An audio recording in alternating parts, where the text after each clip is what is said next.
উফ,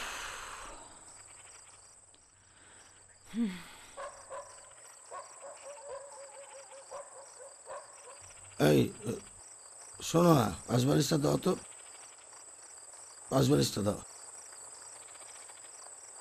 এটাই তো 542। হুম।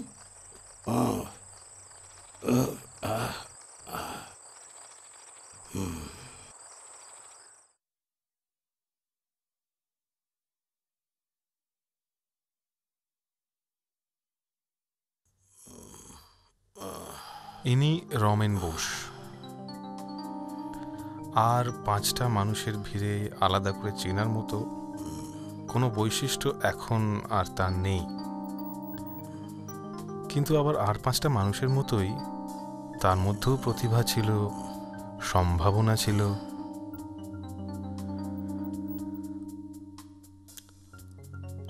গান বাজনার চর্চা ছিল ছোটবেলা থেকেই, তার সঙ্গে গান লেখা, সুর দেওয়া, গোটা পরিবারটা তাই নিয়ে মেতে ছিল। পাড়ার লোকে বলতো সুরেলা পরিবার। কিন্তু কালক্রমে গতে পড়ে তার সকালের বেশিরভাগটা কাটে এইভাবে। কাজের মধ্যে সকালে উঠে রেডি হয়ে অফিস যাওয়া, আবার সন্ধ্যেবেলা অফিস থেকে বাড়ি ফেরা।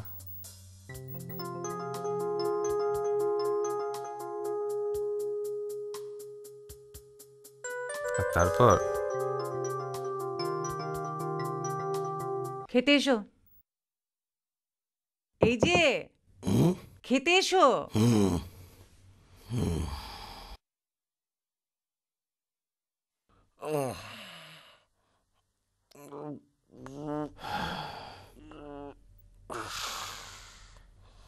এই চন্দন, যার গানের প্রশংসা একটু আগে শুনলেন,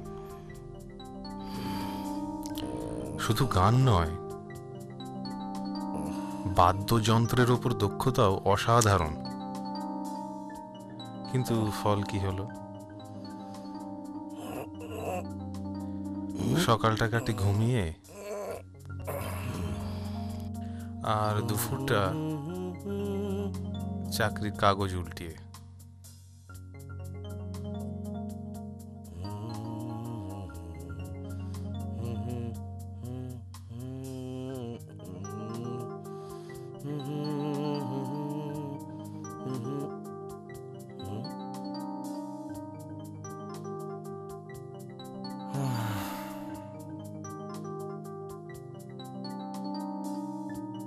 All through 60%.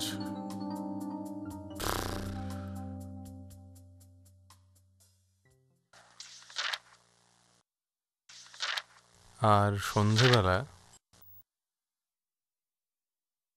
অনেক দেরি করে ফেললাম না? কখন এসছো তুমি? আরে রাস্তায় এত জ্যাম না, মনে হচ্ছে যেন সারা পৃথিবীর লোক রাস্তায় নেমে গেছে। কফি করি? হ্যাঁ,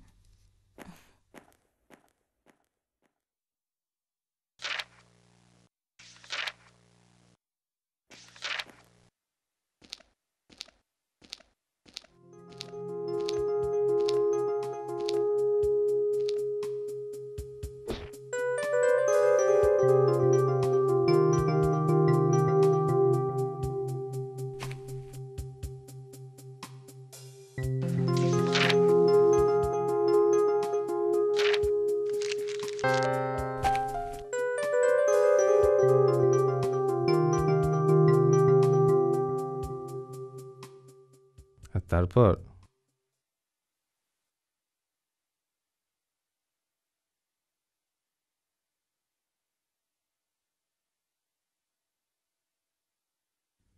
ও চন্দন, চন্দন,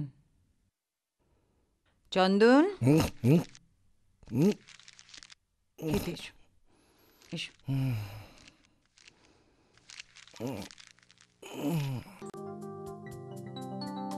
ও বুম্বা, ওট ওট ওট ওট ওঠ, যা, স্কুলের সময় হয়ে গেছে। উঠছি তো, আমি উঠছি। ওই উঠ না, বেলা হয়ে গেছে। ওঠ। ছি। উঠছি না, উঠে পড়ো এক্ষুনি। ওঠো শিগগিরি, বেলা হয়ে গেছে। ছোট বয়সে পাড়ায় স্কুলে গানের প্রতিযোগিতায় গান গেয়ে অনেক প্রাইজ পেয়েছে। বন্ধু মহলে কে নাকি মাথায় ঢুকিয়েছে যে গার্লফ্রেন্ড না থাকলে এ বয়সী ছেলেদের বেমানান লাগে। তাই স্কুল থেকে ফিরেই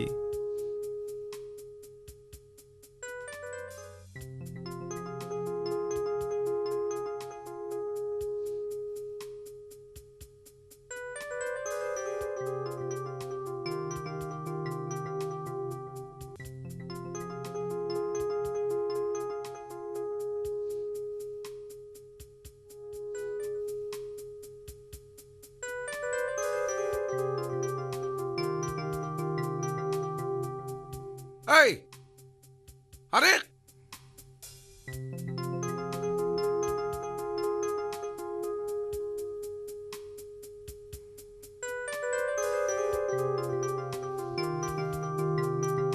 কিন্তু পাখি আর কিছুতেই ধরা দেয় না।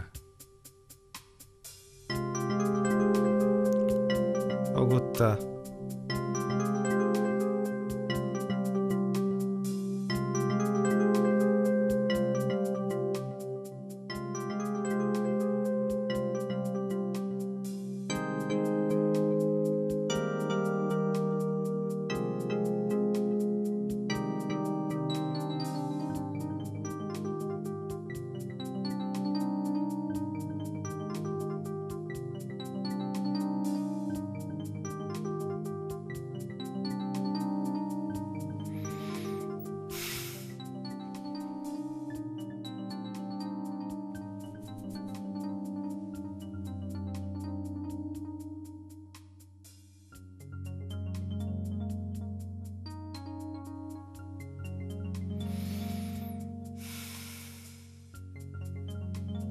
আর তারপর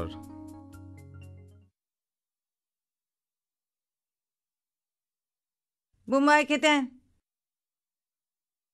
এই বুম্বা, বুম্বা, হুম খেতে আসবি তো, ডাকছি। হুম আয় শিগগিরি খেতে আয়। হুম হুম।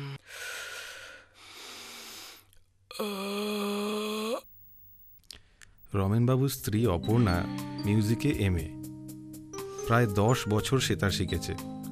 সবাই বলতো এতে অবাক হওয়ার কি আছে, আফটার অল রমেনবাবুর চয়েস। একবার নাকি নিজের খেয়ালে টানা 4 ঘন্টা ইমন বাজিয়ে গেছিল। আর এখন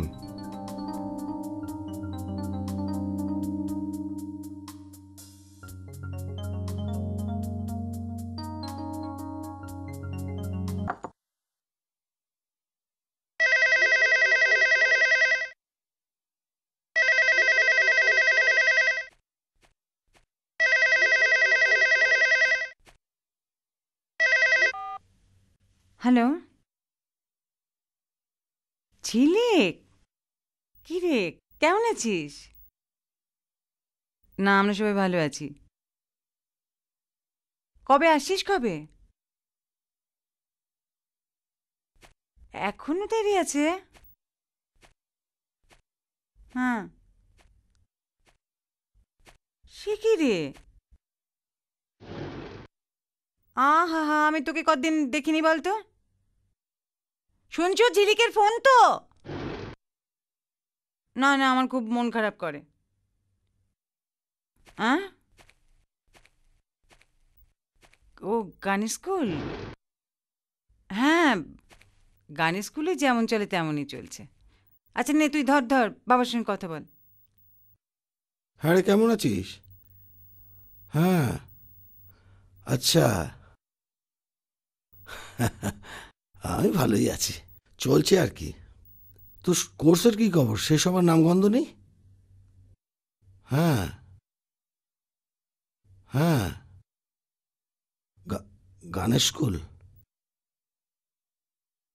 চলছে। তুই এক কাজ কর, চন্দনের সঙ্গে কথা বল।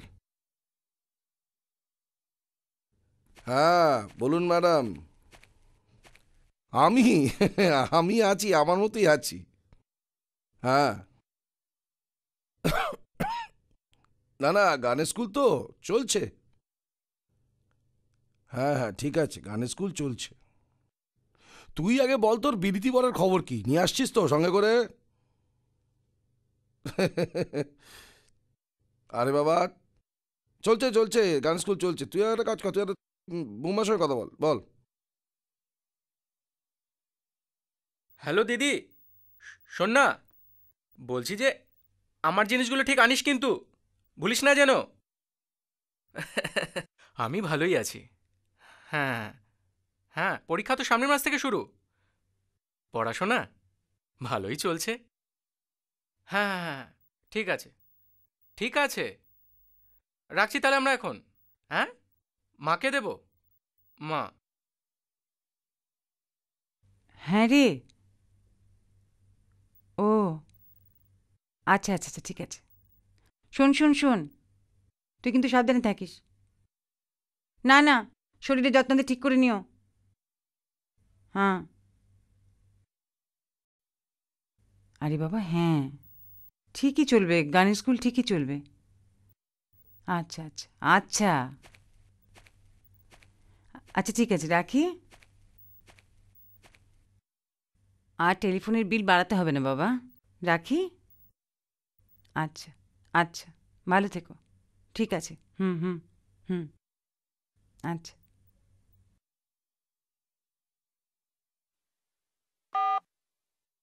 দিদি যখন জানতে পারবে, খুব কষ্ট পাবে মেয়েটা। ঠিক আছে। প্রত্যেকবার না, কি ঠিক আছে বলো তো, প্রত্যেকবার টেলিফোনে ও যখনই গানের স্কুল নিয়ে প্রশ্ন করে না,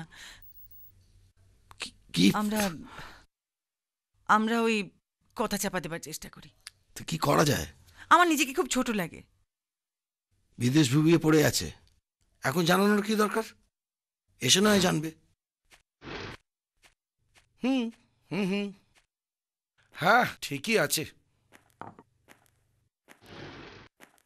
ও গানের স্কুলটা শুরু করেছিল, ও নেই, গানের স্কুলও নেই। হুম, ব্যাপারটা আমাদের কাছে খুব স্বাভাবিক লাগছে না? হুম,